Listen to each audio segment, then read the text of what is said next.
How to use a dab pen. Step 1. Gather all materials. Dab pen, charger, dab cartridge.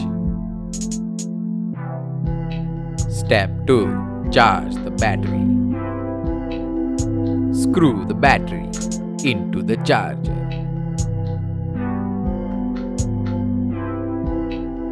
Plug the charger into a USB port. Charge for 1 hour. Step 3. Turn on the dab pen. Screw the cartridge onto the dab pen.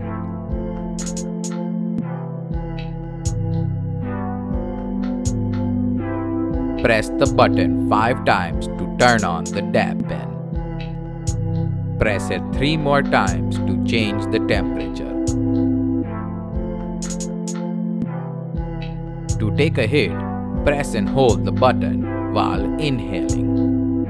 Now you can get high on your lunch break.